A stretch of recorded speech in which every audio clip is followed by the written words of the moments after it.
नमस्कार. भावार्थ संतवाणीमध्ये तुम्हा सर्वांचे मनापासून स्वागत. संतांची वाणी म्हणजे केवळ शब्द नाही, तर सुखी जीवनाचा खरा मार्ग आहे. आजच्या धावपळीच्या जीवनात मनाला शांती देणारे एक संत साहित्य आणि त्याचा आपल्या आयुष्याशी असलेला संबंध आज आपण उलगडणार आहोत. हा व्हिडिओ शेवटपर्यंत नक्की पहा, कारण यातील विचारांचा आपल्या दैनंदिन जीवनात कसा उपयोग होतो हे आम्ही विशेष रीतीने स्पष्ट केले आहे. चला तर मग भक्तीच्या या प्रवासात सहभागी होऊया. आपण डोळे असूनही कधी कधी आंधळे असतो का? आयुष्यात सगळं काही असूनही नक्की कुठे जायचं हे कळत नाहीये का? संत एकनाथ महाराज एका भारुडात म्हणतात, आधी देखत होतो सकळ, मग ही दृष्टी गेली आले पडळ. आपल्याला जग तर दिसतंय, पण जगण्याची दिशा हरवली आहे.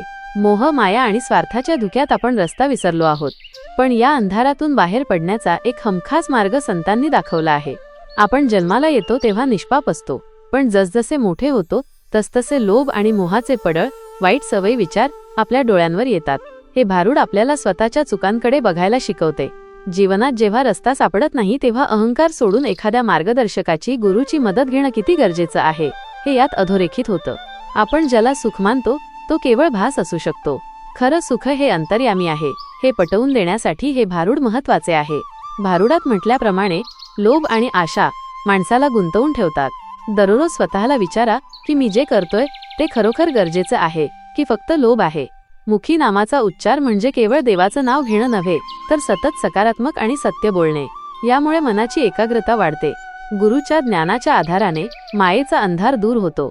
जीवनातील कठीण प्रसंगात विचलित न होता ज्ञानाचा प्रकाश शोधण्याची वृत्ती यातून निर्माण होते. निजघर म्हणजे स्वतःचे मूळ स्वरूप. बाह्य जगात आनंद शोधण्यापेक्षा स्वतःच्या कौशल्यावर आणि स्वभावावर काम केल्यास जीवनात स्थिरता येते. जेव्हा आपण मान्य करतो की मला मार्ग दिसत नाहीये, तेव्हाच आपल्याला मदतीचा हात मिळतो. अहंकार सोडणे ही पहिली पायरी आहे.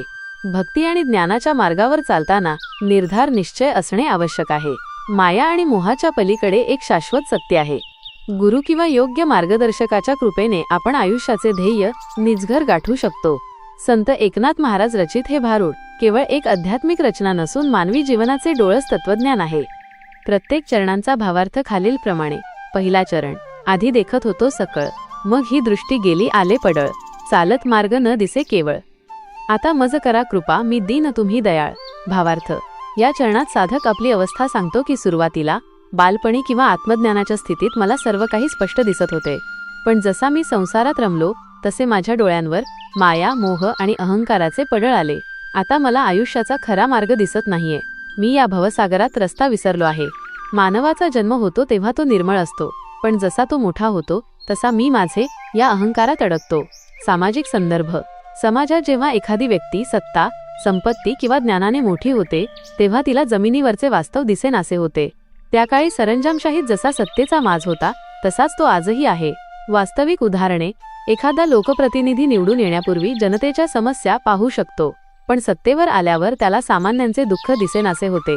विवेकावर सत्तेचे पडळ येते.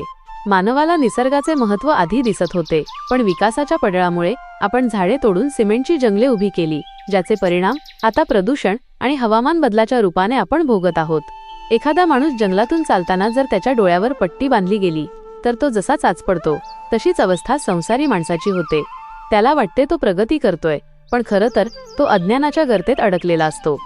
दुसरा चरण, दाते हो दान करा तुम्ही संत उदार. चालता मार्ग दाखवा मज निर्धार. गुंतलो लोभ, आशा, नकळे विचार. दृष्टी ते फिरवून द्या, मुखी नामाचा उच्चार. भावार्थ, येथे साधक संतांना विनवणी करतो की तुम्ही उदार आहात, मला सन्मार्ग दाखवा. मी लोभ, आशा आणि कामनेच्या जाळ्यात असा काही गुंतलो आहे की मला काय योग्य आणि काय अयोग्य याचा विचारच करता येत नाही. माझी बाह्य विषयांकडे झुकलेली दृष्टी अंतर्मुख करा आणि माझ्या मुखात ईश्वराचे नाव येऊ द्या. संत हे ज्ञानाचे दाते आहेत. माणूस जेव्हा संसारात गुंततो तेव्हा त्याला स्वतःचे हित कळत नाही. संतांची कृपा झाली की माणसाची विषयांकडे धावणारी नजर देवाकडे वळते. सामाजिक संदर्भ. समाजात चुकीच्या मूल्यांचा, भ्रष्टाचार, स्वार्थ प्रसार होतो तेव्हा सामान्यांची दिशाभूल होते. अशा वेळी संतांनी, समाजसुधारकांनी समाजाला दिशा देणे अपेक्षित असते.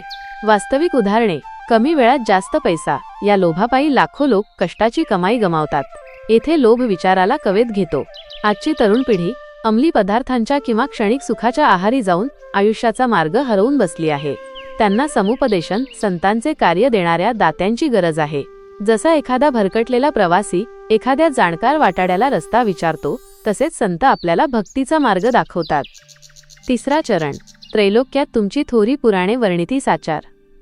वेदही गाती तया नकळे निर्धार, कीर्ती गाती सनकादिक तो दाखवा श्रीधर.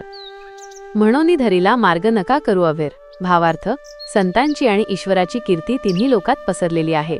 ज्या ईश्वराचे वर्णन करताना वेदही नेती नेती अंत लागत नाही म्हणतात, तो श्रीधर परमेश्वर मला दाखवा. मी तुमचा पदर धरला आहे, आता माझा त्याग अवेर करू नका. एकनाथ महाराज सांगतात की ज्या परमात्म्याला मोठे मोठे ऋषीमुनी शोधत आहेत, त्या परमात्म्याची ओळख करून देण्याची ताकद फक्त संतांमध्ये आहे. सामाजिक संदर्भ. समाजात जेव्हा दांभिकता वाढते, तेव्हा लोक तत्वांपेक्षा बाह्य रूपाला महत्त्व देतात. एकनाथ महाराज येथे तत्व शोधायला सांगत आहेत. वास्तविक उदाहरणे.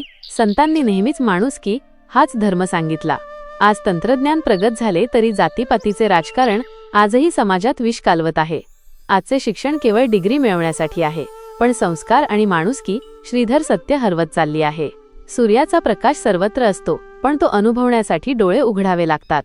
संत हे आरशासारखे काम करतात, जे आपल्याला आपल्यातील ईश्वराचे दर्शन घडवतात. चौथा चरण. अंधपण सर्व गेले श्रीगुरूचा आधार, तेणे पंथे चालताना फिटला मायामोह अंधार.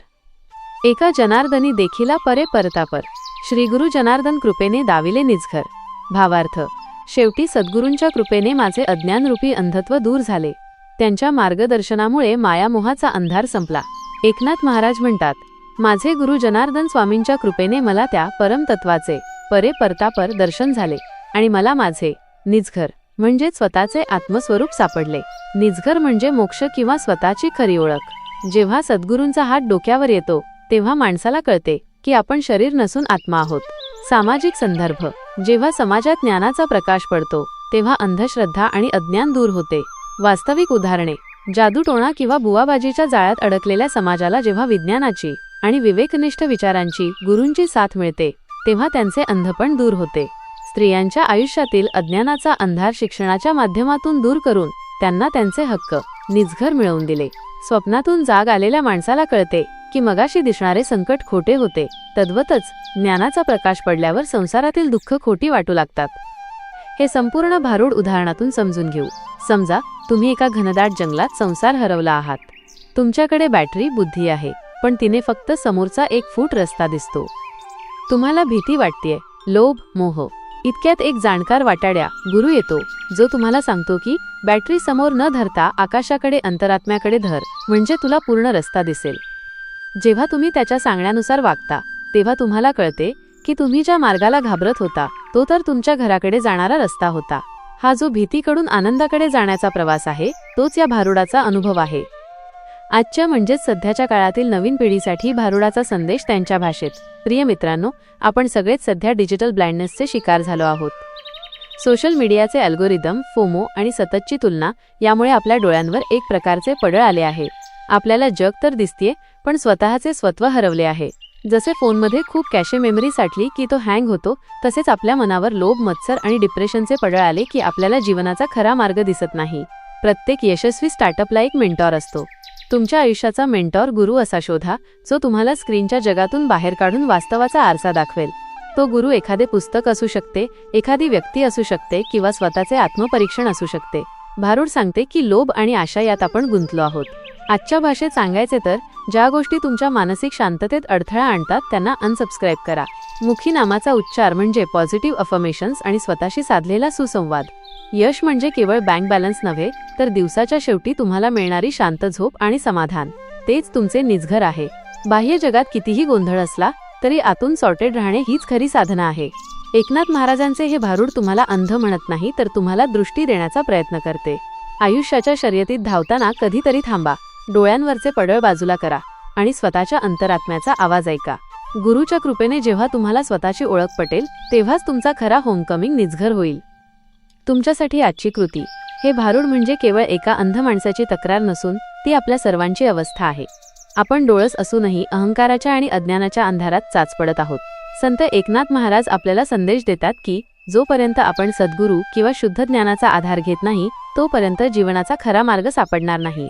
आजच्या दिवसात किमान 10 मिनिटे शांत बसा आणि स्वतःला विचारा, मी ज्या गोष्टींच्या मागे धावत आहे, तो माझा लोभ आहे की गरज? आणि दिवसातून किमान एकदा तरी कोणाबद्दलही मनात द्वेष न ठेवता ईश्वराचे किंवा सद्गुरूंचे नाव घेऊन मनावरचे पडळ दूर करण्याचा प्रयत्न करा. धन्यवाद. विचारांची धार आणि भक्तीचा आधार. हेच आहे संतांच्या वाणीचं सार.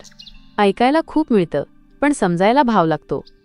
भावार्थ संतवाणी तुमच्या आयुष्यात तोच बदल घडवण्यासाठी सज्ज आहे. शून्यातून विश्व निर्माण करणाऱ्या त्या पांडुरंगाच्या चरणी नतमस्तक होऊया. कमेंटमध्ये माऊलीचा जयघोष करा. पुंडलिक वरदा हरी विठ्ठल. श्री ज्ञानदेव तुकाराम. पंढरीनाथ महाराज की जय.